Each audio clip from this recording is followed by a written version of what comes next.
can genuinely learn. Yeah. You really get it. And hey, even if you only pick up a couple of tenths of a second, it's an hour out of your life that you could spend forever on a dyno or tweaking your bike or something to find a sensible time. Black flag's gone now. Yeah, I'm going to watch Mitch. Mitch is going to launch. Launches, but no. Initially gets the launch then. I don't know what hook's up there. I think he thought he was going to go skyward. That's allowed Dave Twyford to escape. One of our rookie riders is going to be a Harris brother, I think, is in the mix there as well. Through we go for the first corner. Looked like Mitch was going to get the jump there, and then it went horribly wrong, didn't it? Yeah, he got a really good jump line there. Let's see if Bradley can see them. Yeah, I've got them coming past me now. Hopefully you can hear me okay. Yep. So when Dave Twyford Dale Dow's is the order then, but there's around about 10 bike lengths. They came onto the back straight between the 1 and the 22, but through the dip, up towards Park Corner they go then.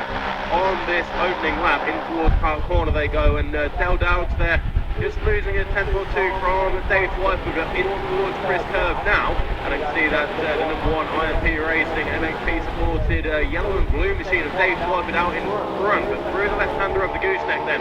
That's Mitch in 4th position, ahead of one of the Harrises. I believe that's Ronnie Harris with the 19 of Kev Lilly, and then Will Howard is just behind Kev Lilly then, but that is the order with Dave Twyford leading the way as we go through the chicane.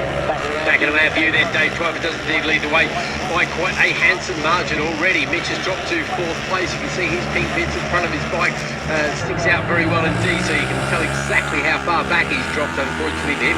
Big long line of Minitwins all making the way to the bottom of the mountain as the leaders make the way across the top. It's a great shame the forest is in the way there as they flick left and right. We'd really like to see them through there, just the sheer skill and the pace. I'd love to see the carts through there, actually. I should hopefully get an opportunity to have a look at them a little bit later as we come out onto the straight for the first of 6 times. He says, checking, yeah, it is a 6-lap race, and over the line we go then, and it is Twyford leads Downs. How many times have I said that this year? From Bettis, that's a good start by Jack there, making up 4 places. Mitch drops 2. Ronnie Harris does indeed come across the line in 5th place, ahead of Kev Lilly. Rookie Howarth makes up 2 places. See, that's what he needs to do. He needs to play with Kev Lilly or somebody like that, and just calm down for a couple of laps. I mean, Kev is like, it was in 19 for me, and he really is a difficult competitor to race against, because he knows what he's doing, and he'll let that brake hit off on him. He comes up the inside, or sorry, the outside. Bill Harris then drops 4 places, Ollie Sims drops 1, King makes up 1, Finnis drops 1 as well. The rest of the field chop and change, and already they're back up to Chris Curve already. It's going to be interesting to see if Dell can close his gap to Twyford, but I think Twyford is a bit like Howarth. He fancies a bit of that record action, Bradley. Yeah, you're absolutely right there. He's through the chicane already, and he's got a bit more distance between himself and Dale Dowd. And Jack Bemsee, we were absolutely right there. He's in 3rd place at the moment. Just having a look further down the order there. Number 93, I believe that's Tony Botto, using all the track and a little bit more on the exit of the goose race further down the order. But Jack Bensee's right at the wheel track with Dale Dowd. Yeah, he is. Yeah, I do wonder if Dell's got a problem, because I'm looking at the first sector times there, and Dell's gone 1.4 seconds slower than Twyford, and that again is the first time I think I've actually said that all year as well. I can see the IMP racing team rapidly changing the board there, whereas young Ethan just lets TSL do all the work on his board, but easy for Twyford to read the board because he's the first over the line as he comes along with a 38.523. So the lap record that we are looking for, I'm going to keep a close eye on this because I know he'd really like to claim that scalp. It's a 37.5, so that's a cracking lap time there. So we've got a little bit of time to find, or exactly a second pretty much. We'll wait and see as Dowds leads Bettis, leads Ducran, leads Ronnie Harris, Kev Lilly, Howarth there in 7th place ahead of Bill Harris. Then it's Ollie Sims. Finnis goes past on King for 10th place there as well. No other great changes till we get to the back where young Darren Booth are having an argument with Simon Wilkinson, Priestley and Brennan Fernley all having their own little battle. But obviously the main action is at the very sharp end, which is already back to the gooseneck. Twyford is flying, isn't he, mate? Yeah, he's already onto the brakes, in come through the once more. Dale Dowd, there's just a bit of distance between him and Jack Bentis, and Jack Bentis then just slowly falling into the clutches now of Flash and the team of 66 Mitchie Brown. That is 3rd and 4th then, but Dell through the chicane. There is Jack Bentis, and then just behind Mitchie Brown is Ronnie Harris with the star leathers for Ronnie Harris. So into the bottom of the mountain they go then. Changes of position further down the order was that? No, not this time around, but it's a long line of bikes coming through the chicane now. So keep an eye on Howe's times as well. 41.7 is the best he's done on the opening lap there. Obviously, things aren't optimal to ice temperature. I have to say, if I was Howe and I really wanted that lap record, I think I'd drop back from Kev Lilly at the moment. I just because Kev's not going to do the pace that he needs to do. I think I'd drop back a couple of seconds because he's got a big gap. He's got like 11 bikes between himself and second in the championship as far as the he's got to get past him now, and he's going to do it. He's got someone to chase. So here we go. This is the lap. Okay, yeah, no, that's the way to do it. You're right. He's not going to drop back. He's going to beat him fair and square. Okay, let's have a look because this time Will has got that gap. He's 41.7 over the line there, so it's a decent lap time. 38.192 as Twyford goes a little bit quicker, but not quite quick enough. Dowd, so 39.7 that time round, so not at his usual sort of pace. I don't know, maybe he's got some sort of little problem there. It doesn't take much to throw these bikes off, of course, because they are so competitive, and we are literally running at very close to lap record pace. Dowd is into the 39s. He's the only other rider apart from Twyford to break out of the 40s there. So going to be interested to see what Howarth does there, mate. So keep an eye on that number 96 machine, because Will now he's broken clear. He had a good toe down there. That would have helped him, wouldn't it? Exactly. So he's got the drive picking up from the draft Kev Lilly. You can see that going into turn one because this is the mirror signal manoeuvre straight past, wasn't it? And I'm just trying to look at his lap time now to see what he's going to put. 59.4. So okay, so he's quicker, but not much. No, he hasn't gone purple or anything special there. I don't expect him to go purple. I'm sorry, if you look at the sector 1 time, that is 56.8. So, you know, that's a big old chunk of time, isn't it? And we're only talking about a couple of seconds he's trying to find. So, unless he does something miraculous in the second half of the lap, which I appreciate is a tricky bit to pick up time, maybe not going to happen this time, but maybe next time. We'll wait and see. Got a few laps left to go as Twyford comes across the line. Straight, isn't he? Near enough now. And he is unbelievably fast today. 38.261. So again, knocking on the lap record. Third place though, isn't it? This is what the race is for. Yeah, absolutely. Those three got it. You got it. Go on, be brave, Mitch. He has.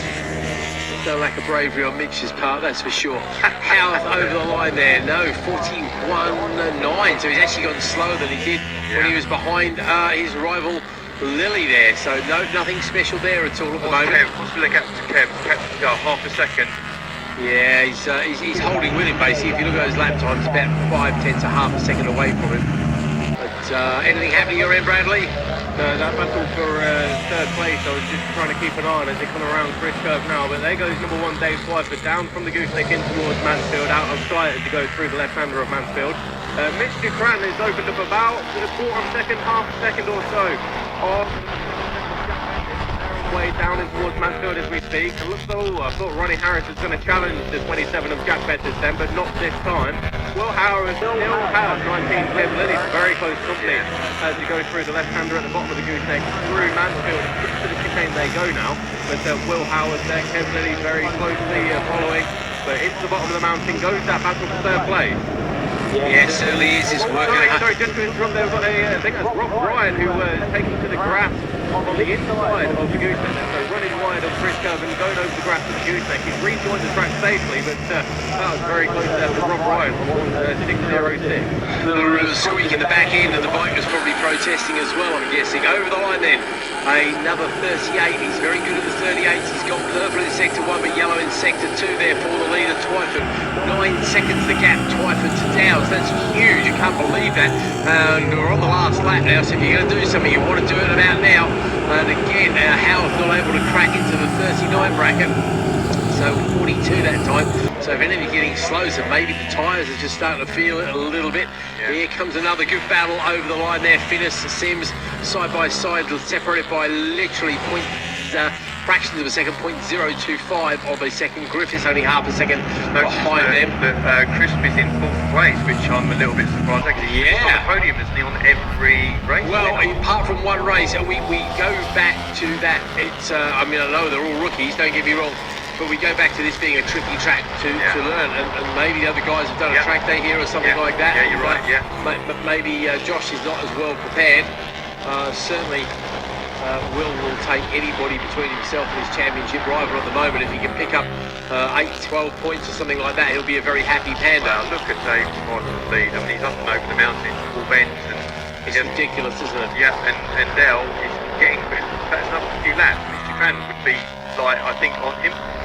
Yeah, if you look at the times there, you're right. Mitch did a PB last time at 40.421, so he's almost broken the 30-yard bracket. Yeah. So one of our rookie riders comes across the line as our leader comes across the line, celebrates another 25 points in the bag, and that's going to open up the gap by another 5 points. So, yeah, I don't know what the answer is, mate, but it ain't happening today. Good third place for Mitch considering his start. Yeah, no, absolutely. That's a good recovery. Look at it, Bemsee, he's all happy. That's nice to see there. He's absolutely fist pumping in 5th place, isn't it? Yeah, wow, he knows he's done well. Yeah, He's had a good day. lad. So PB for Howth on that lap of 41.584 ain't getting your name chiseled in the record books. I know you won't be too sad to see that. I'm sorry to say no, I'm not. I mean, I know you don't mean it badly, but it's a fact of life. It's, you know, it's human nature. Because I look at Will and I think if I'd have been the same season you, I wouldn't have won that championship. Yeah. You know, but hey, but I only DNF twice in 30. How many races did it? 36 races or something like that in the search year. Yeah, 33. I don't know, but yeah. It would have been over 30 races. Yeah, well, that's it, isn't it? It's consistency. So 41.584 or 41.55.